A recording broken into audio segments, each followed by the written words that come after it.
आज के इस प्रबुद्ध सम्मेलन के अध्यक्ष भारतीय जनता पार्टी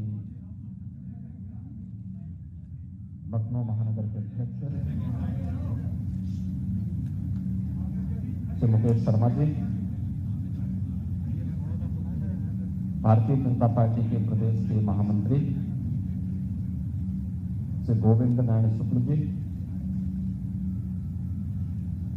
लखनऊ उत्तर के लोकप्रिय विधायक डॉक्टर नीरज वोरा जी, आज के इस प्रबुद्ध सम्मेलन में उपस्थित लखनऊ उत्तर से जुड़े हुए सभी प्रबुद्धजन, उपस्थित महानुभाव और भारतीय जनता पार्टी के सभी कार्यकर्ता भाइयों बहनों,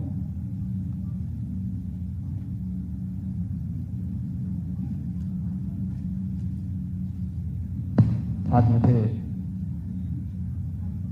आप सबके बीच में इस प्रबुद्ध सम्मेलन में आकर के आपके साथ इस संवाद के साथ जुड़ने के लिए अत्यंत आनंद की अनुभूति हो रही है।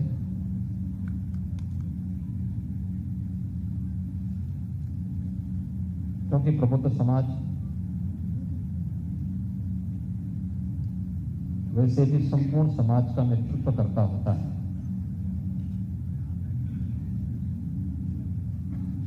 उसकी राय, उसका चिंतन और उसके द्वारा दिए जाने वाले विचार को समाज का एक बड़ा तबका फॉलो करता है, उसके अनुसार आचरण करते हुए फिर आगे बढ़ता है। जब भी प्रबुद्ध समाज का चिंतन अवरुद्ध हुआ है,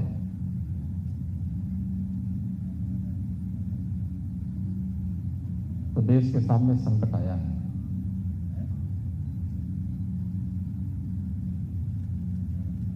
पूरा देश आत्मविस्मृति के स्थिति में पहुंचा है और आत्मविस्मृति में पहुंचा हुआ समाज कभी अपनी स्वाधीनता की रक्षा नहीं कर पाता। याद करिए, आज से 7 वर्ष पहले जब मोदी जी देश के प्रधानमंत्री नहीं थे,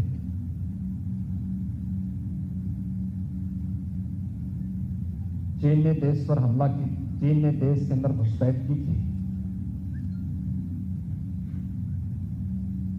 और उस समय के देश के राजनीतिक नेतृत्व ने और देश के उस समय के सुरक्षा सलाहकार ने भी देश के नेतृत्व को राय दी थी कि हमें चीन को छेड़ना नहीं चाहिए।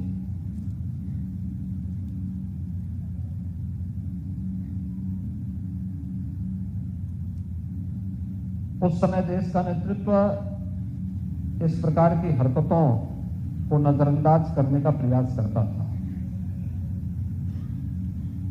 ये खबरें सरकार की और समाचार पत्रों की सुर्खियां तो बनती थी,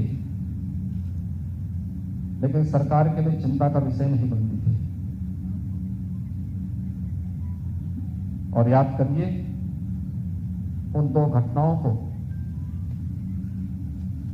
तो चीन ने पिछले 2 वर्ष के अंदर शरारतपूर्ण तरीके से करने का प्रयास किया। एक बार जब डोकलाम में उसने जबरन करने का प्रयास किया और एक बार तब जब लद्दाख के पास भी उसने इसी प्रकार की चेष्टा की। कैसा भारत का नेतृत्व वहां पे अड़ गया और चीन को उसी की भाषा में जवाब देने की स्थिति में जब भारत खड़ा हुआ तो चीन को पीछे हटने के लिए मजबूर होना पड़ा।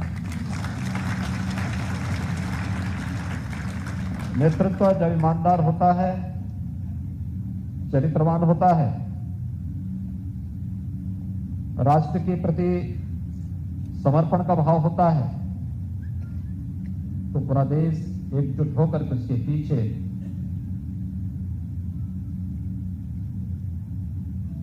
चल पड़ता है। तो एक ताकत होती है, मोदी जी की यही ताकत है। 135 करोड़ का भारत जब एक साथ बोलेगा तो दुनिया की बड़ी से बड़ी ताकतें भारत के सामने झुकने के लिए मजबूर होंगी।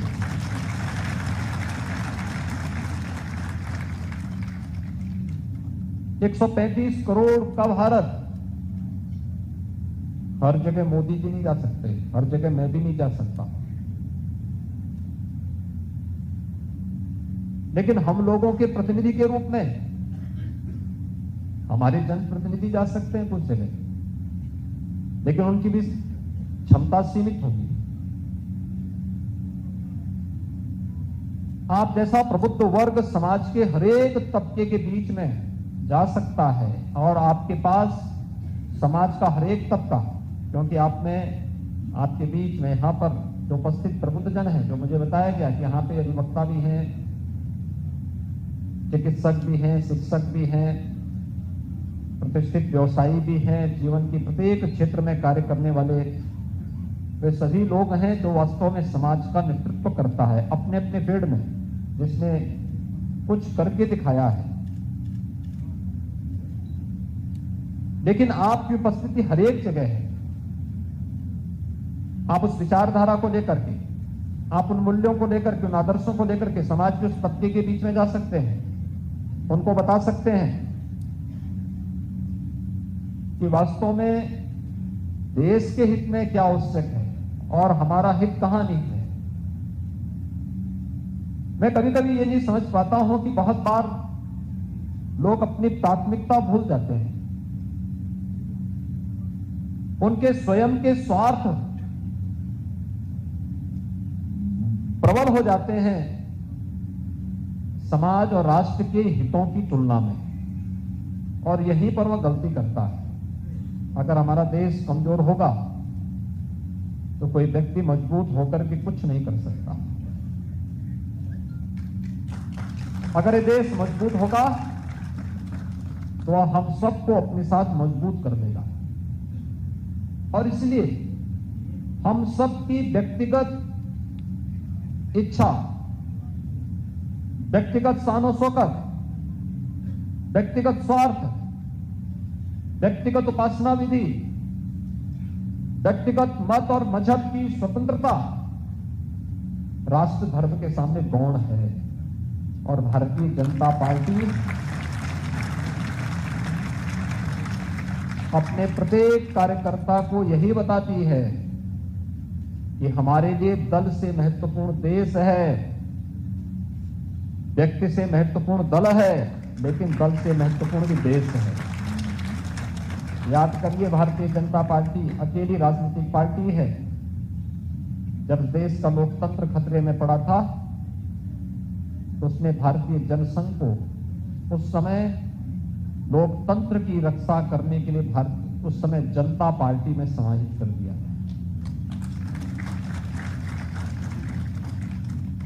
याद करिए, जब भ्रष्टाचार के खिलाफ लड़ाई लड़नी थी,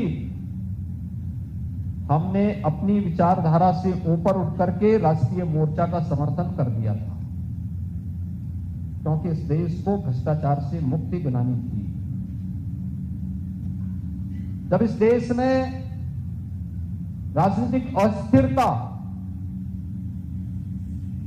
से मुक्ति दिलाने के लिए किसी अभियान और नेतृत्व की आवश्यकता थी, उस समय इसी लखनऊ के सांसद स्वर्गीय अटल बिहारी वाजपेयी जी आगे आए थे और उन्होंने देश में गठबंधन की सरकार और गठबंधन के एक नए युग का शुभारंभ किया था और देश के अंदर पहली सरकार बनाई।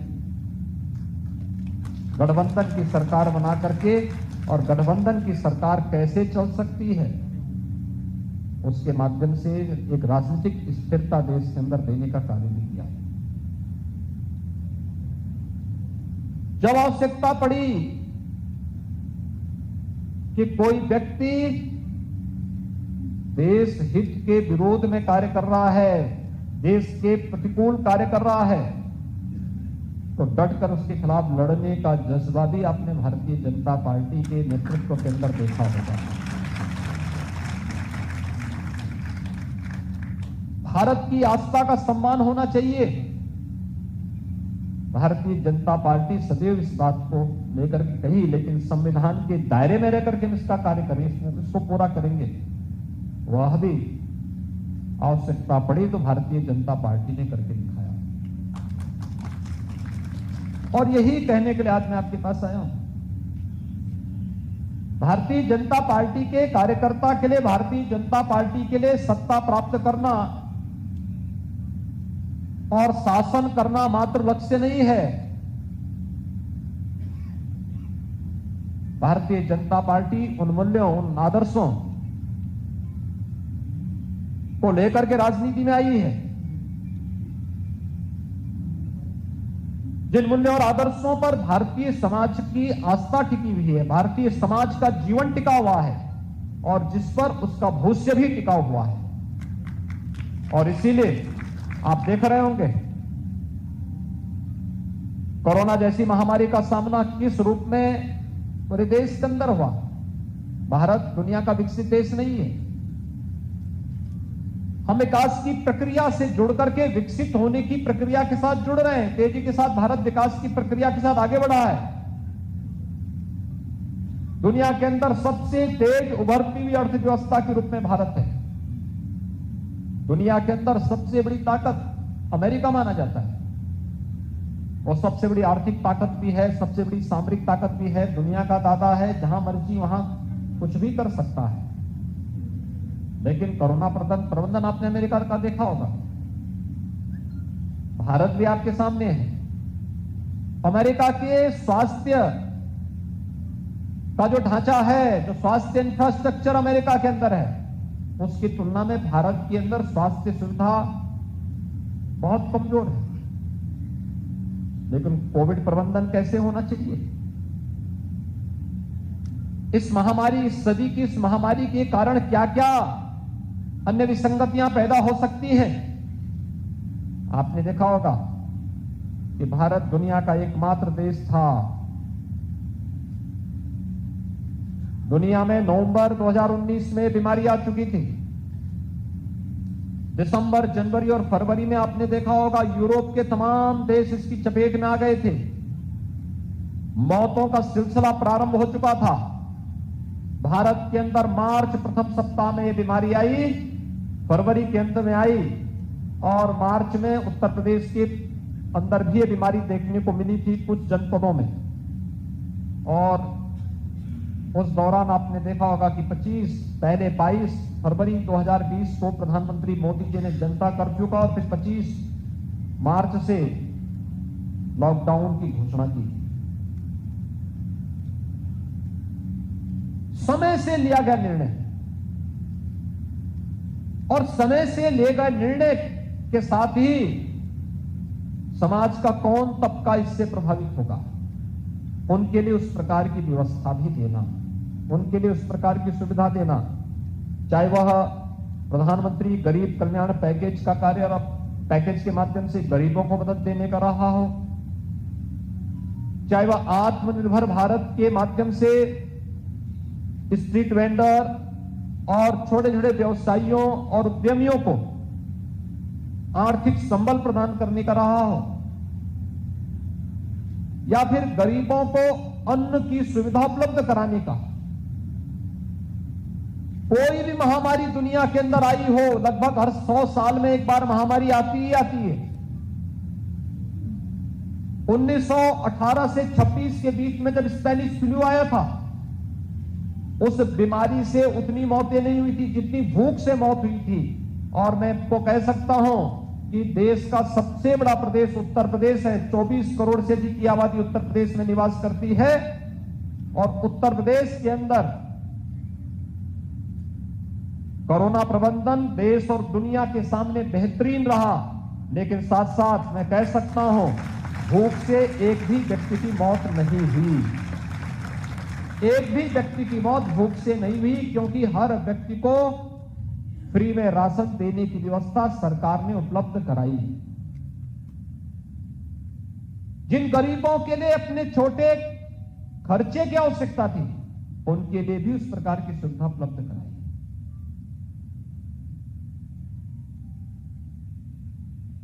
आजादी के बाद देश के पूर्वोत्तर के राज्यों में क्या स्थिति थी? अलगाववाद चरम पर था। कोई राज्य वहां सुरक्षित नहीं था। असम हो, मणिपुर हो, मेघालय हो, अरुणाचल हो, नागालैंड हो, कोई भी राज्य, बड़ी अव्यवस्था थी। अलग अलग ग्रुप खड़े हो गए थे, भारत के खिलाफ हथियार लेकर के खड़े थे। 7 वर्ष पहले क्या स्थिति थी? अलग ही नजारा था। और 7 वर्ष में कैसे तस्वीर बदल गई पूर्वोत्तर के राज्यों की? क्या स्थिति है पूर्वोत्तर के राज्यों में इस समय? असम में भारतीय जनता पार्टी की सरकार, मणिपुर में भारतीय जनता पार्टी की सरकार, अरुणाचल में भारतीय जनता पार्टी की सरकार। हर केंद्रीय मंत्री के लिए अनिवार्य है कि 15 दिन में एक बार पूर्वोत्तर के राज्यों में कैंप करेगा, रात्रि को रुकेगा, वहां पर चल रही विकास योजनाओं की समीक्षा करेगा और वहां की जनता के साथ संवाद भी करेगा। आजादी के बाद यही तो संवाद नहीं हुआ था, जिस संवाद को मोदी जी ने पूर्वोत्तर के राज्यों के साथ प्रारंभ किया। उनके अंदर एक आत्मीयता का भाव पैदा किया। आज पूर्वोत्तर भारत के साथ जुड़ने में उतावला महसूस करता है। आज वहां के जितने भी अलगाववादी संगठन थे, इन सब ने हथियार डालने प्रारंभ कर दिए। ज्यादातर डाल चुके हैं, जो बचे हुए वे भी डालेंगे।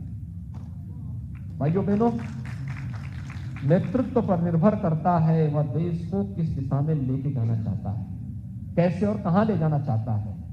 और अगर नेतृत्व ईमानदार है, चरित्रवान है, राष्ट्र के प्रति अपनी प्रतिबद्धताओं के लिए जाना जाता है, तो पूरा देश उसके पीछे पीछे चल पड़ता है।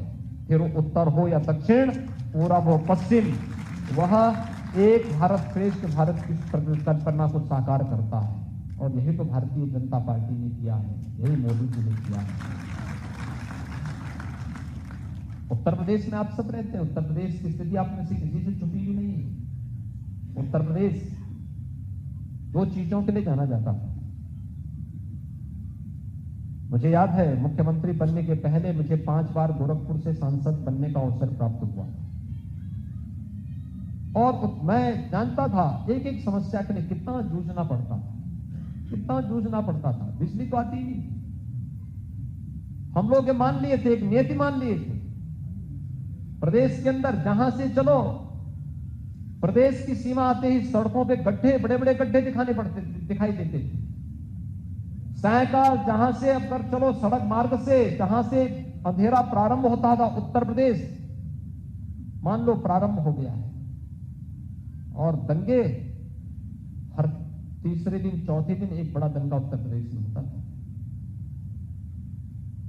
कोई जनपद ऐसा नहीं बचा था जहां बड़े बड़े दंगे न हुए।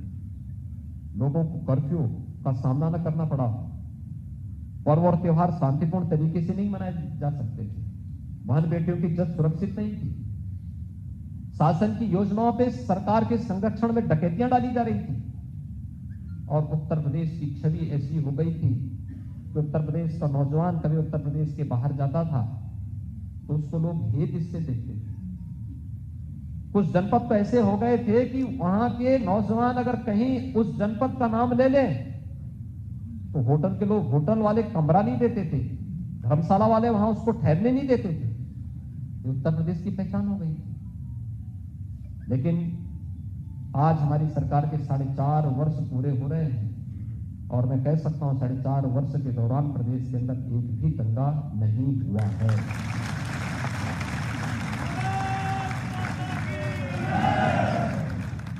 इस सुरक्षा का एक वातावरण, इस सरकार ने किसी पे उपकार नहीं किया। इस सरकार की ड्यूटी थी, इस सरकार का जो कर्तव्य था, सरकार ने वही किया है। और जिसके लिए आपने भारतीय जनता पार्टी को वोट दिया था, समर्थन दिया था, उसके प्रति कृतज्ञता ज्ञापित करते हुए सरकार की ओर से यह देश प्रदेश को दिया गया कि आपने समर्थन दिया, बदले में सुरक्षा का वातावरण देना हमारा कार्य है।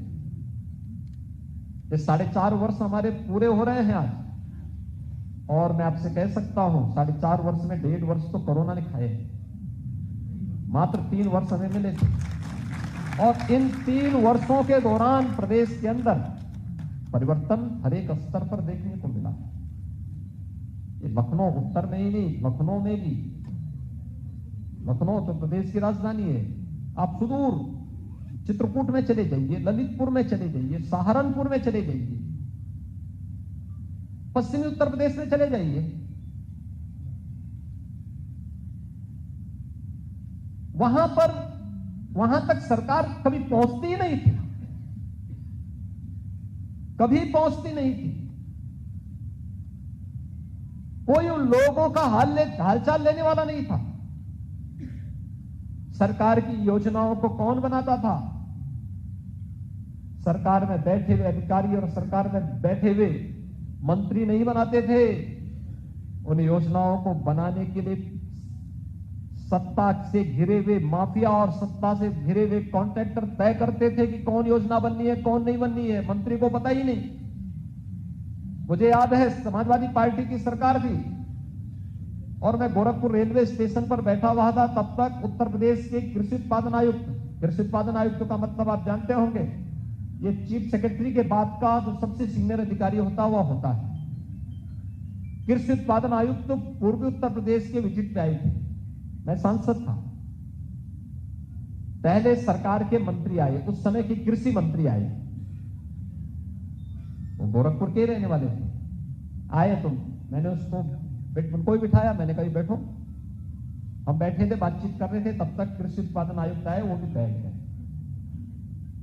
उन्होंने मुझसे परिचय लिया, आपस में हमारा परिचय हुआ। परिचय होने के बाद मैंने उनसे कहा, मैंने कभी यहाँ पे गन्ने, कुशीनगर जिले में गन्ने की फसल पर कुछ बीमारी लगी थी, तो मैंने उनसे कहा, मैंने कभी यहाँ पे मैंने सुना है कि कुशीनगर में गन्ने की फसल में कुछ कीड़े लगे हुए हैं, आप लोग आए हैं, अच्छा होता आप लोग इसका भी एक बार समीक्षा कर लेते हैं। उन्होंने कहा जानकारी नहीं, हम करते हैं।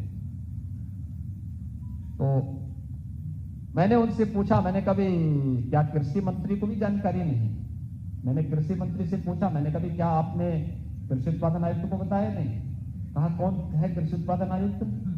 अरे मैंने कहा कृषि उत्पादन आयुक्त को आप पहचानते नहीं? तो कहे साहब मैं 6 महीने से कार्यालय नहीं गया हूं। मैं भौचक था, मैं सही बता रहा हूं, मैं भौचक था। 6 महीने से मंत्री कार्यालय नहीं गया, उनको अपने विभाग के सचिव के बारे में जानकारी नहीं, उनको कृषि उत्पादन आयुक्त के बारे में जानकारी नहीं, और वो कृषि मंत्री है। मैं समझ गया प्रदेश की सरकार कैसे चल रही है।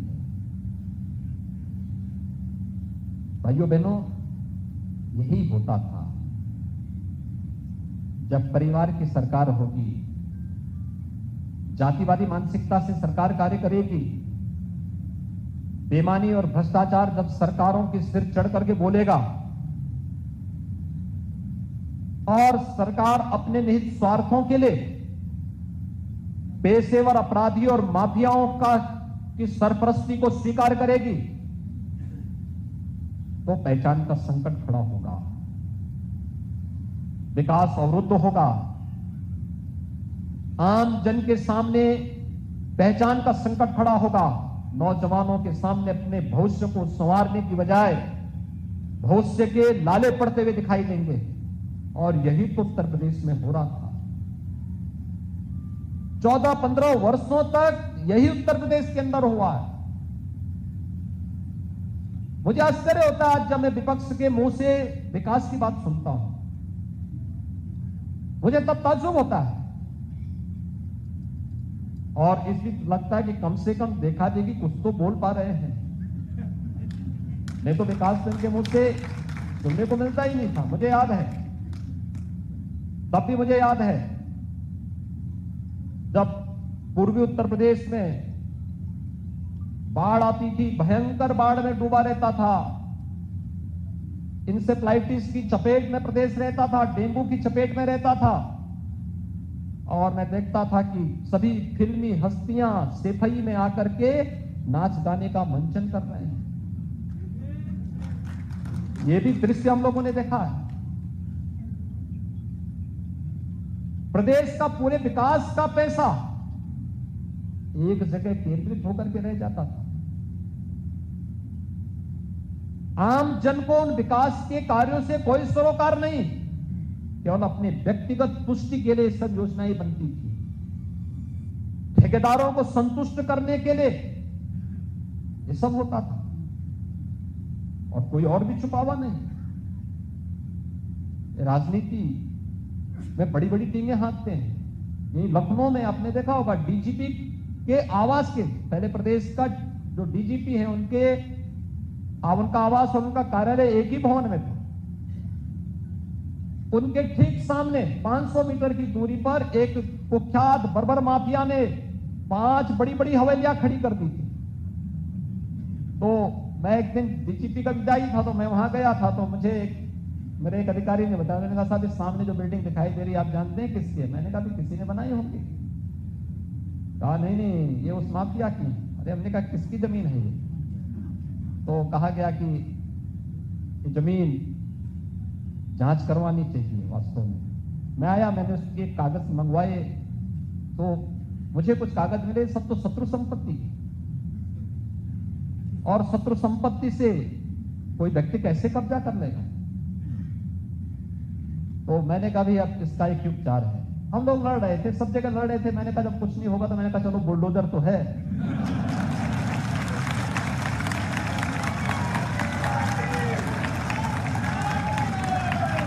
और फिर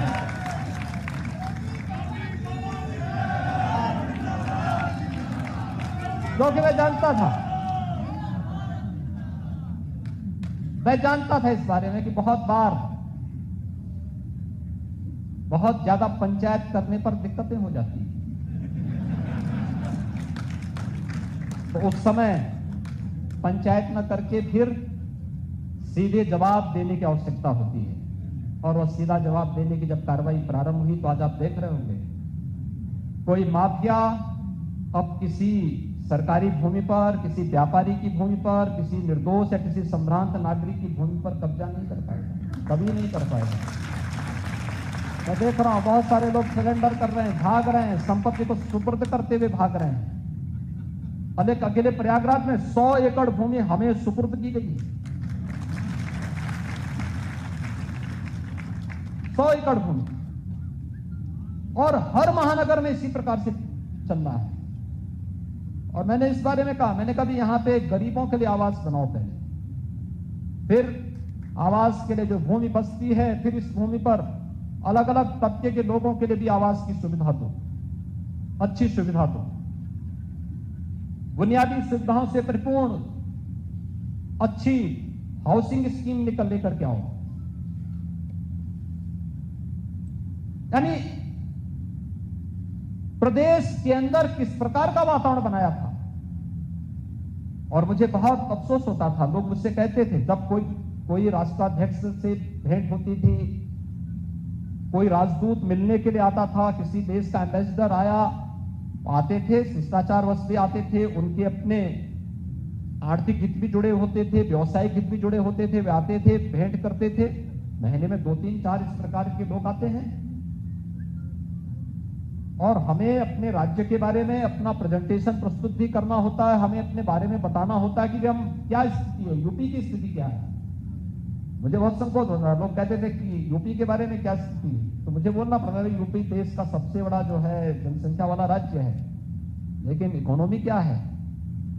हम बड़े संकोच से कहते थे कि छठी अर्थव्यवस्था, हम छठे नंबर पर हैं।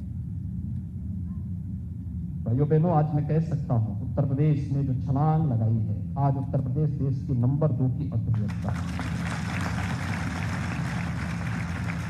अगर प्रयास नहीं होते तो हम भी वहीं पड़े रहते जहां छठे नंबर पर थे, हो सकता उससे ही पीछे जाते। एक स्वस्थ प्रतिस्पर्धा देश के अंदर खड़ी की है प्रधानमंत्री जी ने। उत्तर प्रदेश आज मजबूती से इसमें आगे बढ़ रहा है। व्यवसाय की सुगमता, सरकारी नौकरी कहां से मिलेगी इस नौजवानों की? 4.5 लाख नौजवानों को हमने सरकारी नौकरी दी। एक भी नौकरी पर कोई प्रश्न नहीं खड़ा कर सकता। पूरी पारदर्शी तरीके से, ईमानदारी पूर्वक हर एक नौजवान को जिस योग्यता और क्षमता का था उसको नौकरी वहां पर दी गई। और ये केवल एक जनपद का नहीं, आप प्रदेश के अंदर किसी भी जनपद में आप जाएंगे, वहां का नौजवान, बड़ी भारी संख्या में नौजवानों को सरकारी नौकरी मिली है। तो भारी संख्या में नौजवानों को प्रदेश के अंदर जो सुरक्षा का बेहतर वातावरण बना, निवेश की स्थिति पैदा हुई, उससे भी निजी क्षेत्र में भी नौकरी के साथ साथ रोजगार की व्यापक संभावनाएं प्रदेश के अंदर बनती हुई दिखाई। लोगों ने रोजगार और नौकरी पाई। हमने परंपरागत उद्यम को भी आगे बढ़ाया, बैंकों के साथ उसे जोड़ा, और आज उसका भी परिणाम हमारे सामने देखने को मिल रहा है, बड़े पैमाने पर देखने को मिल रहा है। उत्तर प्रदेश एक्सपोर्ट का हब बन जाए, लोग देख के आश्चर्य करते हैं। अभी कल ही जीएसटी काउंसिल की बैठक थी लखनऊ में, और जीएसटी काउंसिल की बैठक में देश के सभी वित्त मंत्री आए थे, केंद्रीय वित्त मंत्री जी भी थी और सभी राज्यों के वित्त मंत्री भी आए थे। वे सभी इस बात पर बहुत जब थे, अरे Uttar Pradesh revenue surplus state बन जाए, उनके लिए कल्पना थी, लेकिन उत्तर प्रदेश ने वह करके दिखाया है, वह सब करके दिखाया है। और उत्तर प्रदेश में किसी चीज की कमी भी नहीं होने दी। आज तो उत्तर प्रदेश अटल जी के नाम पर मेडिकल यूनिवर्सिटी हम लखनऊ में बना रहे हैं, कार्य युद्ध स्तर पर चल रहा है। उत्तर प्रदेश में जब हम लोग आए थे, 75 जनपदों में से मात्र 12 जनपद ऐसे थे जहां पर सरकारी मेडिकल कॉलेज बना था। बाकी जनपद कोई प्रोत्साहन नहीं था। 53 जनपदों में मेडिकल कॉलेज की स्थिति नहीं थी, डिस्ट्रिक्ट हॉस्पिटल भी नहीं संचालित होते थे, एक भी जनपद में एडवांस लाइफ सपोर्ट एम्बुलेंस नहीं थी, यानी कार्डियक एम्बुलेंस नहीं थी। आज याद करिए, अगर 17 के पहले दुर्भाग्य से ये कोरोना आ गया होता, क्या स्थिति होती, किस प्रकार की स्थिति होती। कोरोना के दौरान पहली लहर में तमाम झंझावतों के बावजूद हम लोग सुरक्षित थे। सेकेंड वेव में जब आई, उसके ठीक पहले मैं भी चुनावी रैलियों में बाहर इतनी व्यस्त रहा, अलग अलग राज्यों में, कहीं से मैं भी इसकी चपेट में आ गया। और वह 12-14 दिन मेरे लिए कितने कठिन थे। मैं ईश्वर से ये प्रार्थना कर रहा था कि नेगेटिव जैसे मेरा आए, मैं थोड़ा फील्ड में निकलूं तो कहां है कोरोना। और आप आश्चर्य करेंगे कि जैसे ही नेगेटिव रिपोर्ट आई, मैं अगले दिन फील्ड में निकल गया। एक एक जनपद में, एक एक गांव में, एक एक कस्बे में जाता था, लोगों से बातचीत करता था, वहां की व्यवस्थाओं के बारे में टीम को प्रोत्साहित करता था। संसाधन कम है तो संसाधन बढ़वाने की व्यवस्था करके फिर मैं वापस आता था। और आपने देखा होगा, दुनिया के अंदर उत्तर प्रदेश ने कोरोना प्रबंधन का सबसे अच्छा मॉडल खड़ा किया। याद करिए, मॉडल खड़ा करने के लिए मेहनत करनी पड़ती है, परिश्रम करना पड़ता है, टीम वर्क से सब कार्य प्रारंभ होता है। जहां पर मंत्री अपने अधिकारी को न पहचान रहा हो और अधिकारी अपने मंत्री को न पहचान पा रहा हो, क्या उन लोगों से आप उम्मीद करते हैं वे ट्विटर पे खेल रहे होते? प्रदेश में कोरोना महामारी से लोग जान दे रहे होते, कोई पता ही नहीं होता। ही एक पार्टी का देखते ही होंगे, देश पे कोई आपदा आती है, वे इटली भाग जाते हैं, उनको देश से कोई मतलब ही नहीं। उत्तर प्रदेश ने उनकी पूरी खानदान को प्रधानमंत्री पद तक पहुंचाया, लेकिन उत्तर प्रदेश के बाहर जाएंगे, कहेंगे उत्तर प्रदेश के लोग तो बहुत खराब। और यही स्थिति जब हिंदुस्तान के बाहर जाते हैं तो हिंदुस्तान के बारे में वही टिप्पणी करते हैं। उनको चाहिए उत्तर प्रदेश से सब कुछ, लेकिन उत्तर प्रदेश के लोगों की निंदा करना, उत्तर प्रदेश के लोगों को अपमानित करना, भारत के बाहर भारत के बारे में टिप्पणी करना, देवी देवताओं के बारे में टिप्पणी करना, राम और कृष्ण को नकार जाना, उनकी प्रवृत्ति का हिस्सा है। तो एक्सीडेंटली हिंदू होगा तो यही तो होगा। और ये एक्सीडेंट बार बार जनता नहीं दोहराने देगी। और इसलिए भाइयों बहनों, मैं आज आपसे अनुरोध करने के लिए आया हूं। पूरा देश वर्तमान में देख रहा है, आपने देखा होगा।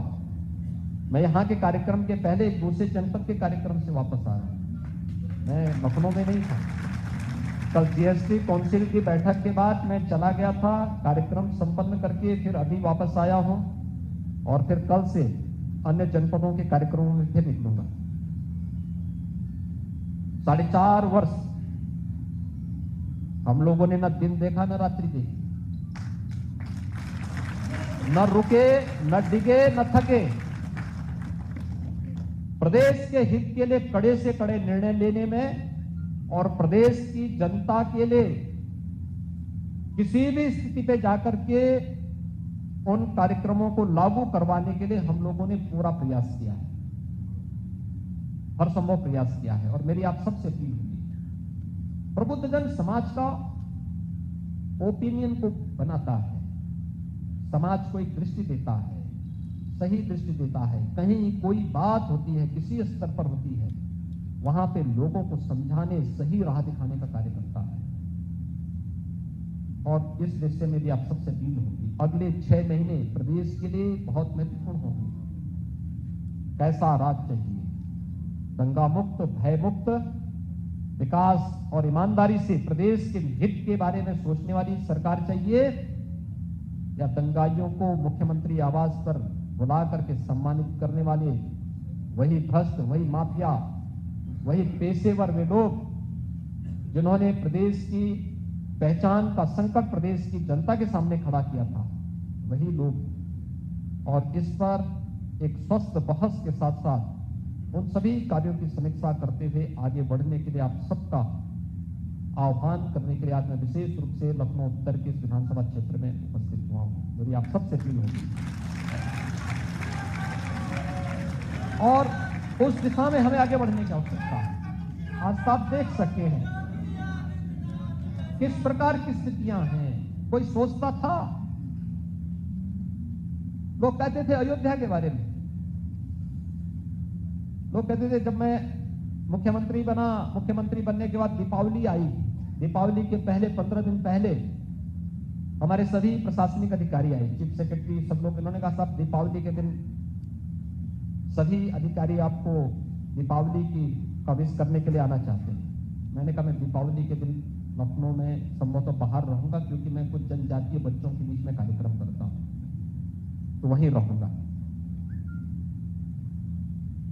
तो उन्होंने कहा कि हम लोग कब आना, हम भी आना चाहते हैं। तो मेरे दिमाग में आया, मैंने कहा अधिकारी मुझे दीपावली की शुभकामना देने के लिए आना चाहते हैं, लेकिन दीपावली का आयोजन तो अयोध्या से जुड़ा हुआ है, तो क्या अयोध्या की दीपावली कैसे होती है इसको देखना चाहिए। मैंने अपनी एक टीम भेजी वहां अयोध्या। मैंने कहा जाके देखो अयोध्या में क्या होता है। उन्होंने कहा अयोध्या में कुछ नहीं होता। फिर मैंने टीम से कहा, मैंने कहा एक बार थोड़ा संतों से बातचीत करके उनके मन को टटोलिए, क्या उनके मन में है, तो चाहते क्या है। खैर उनके मन में था भी नहीं, कुछ भी नहीं था। तो मैंने कहा उनको एक बात बोलो कि हम एक आयोजन अयोध्या में करना चाहते हैं, क्या वे सभी लोग मंच पे आएंगे और मुझसे एक बार टेलीफोन से बात करवा दें। मैंने जब टीम के सामने, प्रशासनिक टीम के सामने बात रखी, उन्होंने कहा साहब अयोध्या जाने में बड़ी बदनामी होगी। मैंने कहा अयोध्या जाने में कौन बदनामी होगी? तो कहा नहीं बदनामी होगी।